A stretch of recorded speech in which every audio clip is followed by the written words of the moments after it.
주식 2억 굴리기. 오늘은 계좌 보고를 할까 합니다. 오늘은 10월달이고요. 저는 계좌를 10월달, 6월달, 6월달 이렇게 크게 4개월 간격으로 계좌 보고를 할 예정이어서 올해는 이번이 마지막 계좌 보고가 될 것 같습니다. 저는 완전히 주린이고요. 주식 왕초보입니다. 그리고 미국 주식을 하기 위해서 영어를 열심히 공부하고 있습니다. 부정확한 정보와 수치 착오가 조금 있습니다. 그리고 종목 추천 영상은 아닙니다. 저는 부가로드입니다. 저는 보통 주식을 살 때 S&P 500에서 일부, 그리고 나스닥에서 일부, 그리고 개별주를 사는데요. 개별주는 뭐 미국주, 한국주, 중국주 다양하게 사지만 주식의 많은 부분이 미국주에 집중되어 있습니다.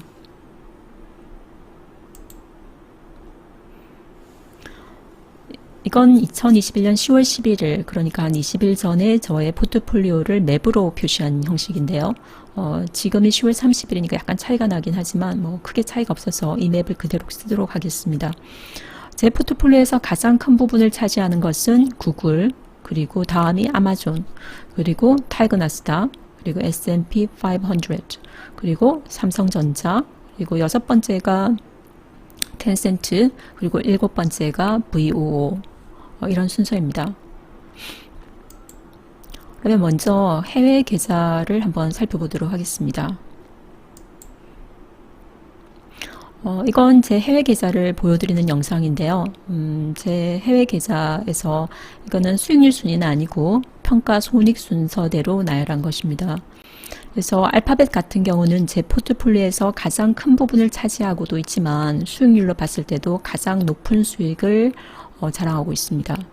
이에 비해서 제 포트폴리오에서 두 번째로 높은 아마존 같은 경우는 포트폴리오에서 가장 큰 부분을 차지하고는 있지만 수익률은 상당히 낮은 편입니다. 수익률은 낮은 편이지만 포트폴리오에서 큰 부분을 차지하고 있다 보니까 평가 손익이 상대적으로 높은 순위에 올라가 있는 것 같습니다. 그리고 포트폴리오에서 일곱 번째 순위에 해당하는 것이 VOO인데요. VOO는 아시는 것처럼 S&P 500을 추종하는 뱅가드에서 나온 ETF입니다. 이 ETF 같은 경우도 금액도 크게 들어가 있고 수익률도 상당히 좋은 편이라서 상당히 만족스러운 성적을 보여주고 있습니다. 다음은 제 여섯 번째 포트폴리오에 있는 게 텐센트입니다. 텐센트는 상당히 불만족스러운 실적을 보이고 있는데요.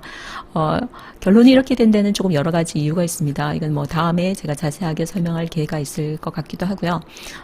텐센트 주식 같은 경우는 홍콩 달러로 표시되어서 실제로 하나로 계산하면 아마 350만 원 정도에 해당하는 것 같습니다.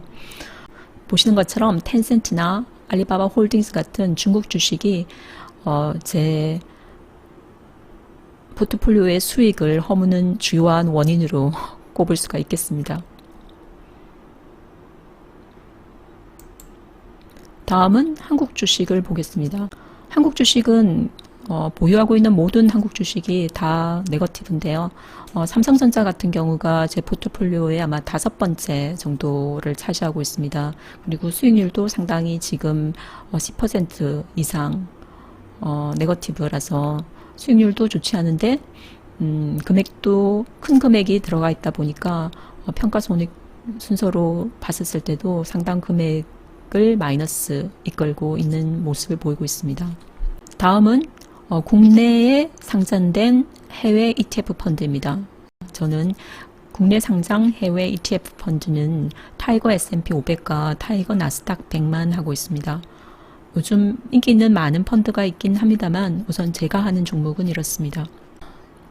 타이거 미국 나스닥 100과 타이거 미국 S&P 500을 연금 계좌라든지 ISA 계좌에서 다양하게 들어가고 있고 들어간 시기라든지 또는 방법, 예를 들어서 거치식으로 했느냐, 뭐 적립식으로 했느냐에 따라서 지금 수익률은 조금 차이가 있습니다.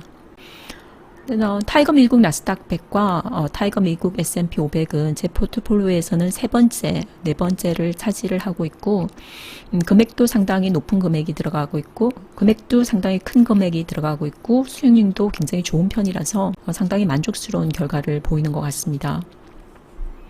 말씀드린 것처럼 저는 이제 S&P 500 그리고 나스닥 그리고 개별주 모두에 투자를 하는데요.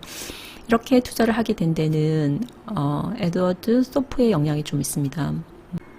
에드워드 소프는 그 UCLA 수학 교수였다가 나중에 퀀트 투자로 나서게 된 분인데요. 이분이 이제 베런스의 이전에 이분이 베런스에 인터뷰했던 기사 중에 하나입니다. 그분에 따르면 우리가 이제 주식을 투자하는 사람은 세 종류로 나눌 수가 있다고 합니다. 그래서 그 중에 하나는 한 사람은 잘하고 싶은데 이제 시간 쓰기는 싫은 사람.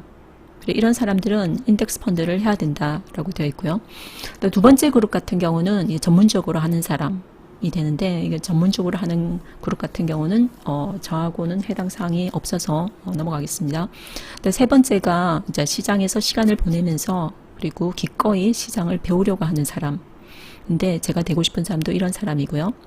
근데 이런 사람들한테 이제 소프가 하는 충고는 시장을 배우는 동안은 적은 돈을 가지고 시장을 배워라. 그리고 대부분의 돈은 인덱스 펀드에 넣어서 그래서 우리가 이제 시장을 배우는 동안은 충분하게 인덱스 펀드를 통해서 자본이 늘어나도록 만들어라 라고 이렇게 충고를 줍니다.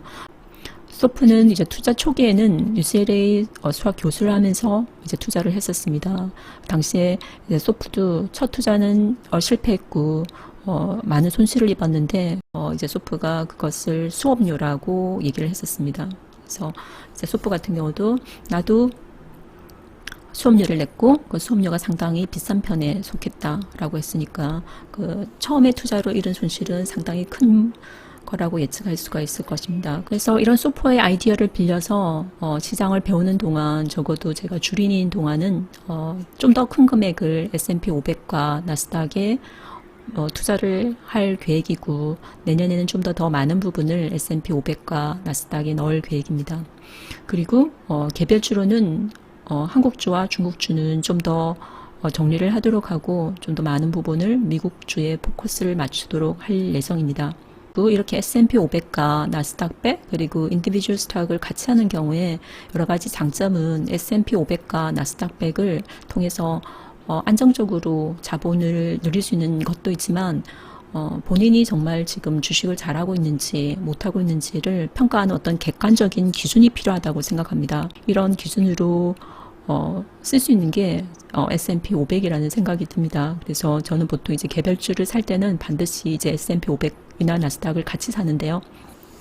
이런 전체 ETF를 삼으로써 제가 무리하게 다시 어떤 개별주를 사려고 하는 이런 욕심을 좀 더 자제하게 되고 그리고 S&P 500이나 나스닥 100의 성적을 보면서 아직은 내가 주린이구나 하는 생각을 다시 한번 하게끔 하는 것 같습니다.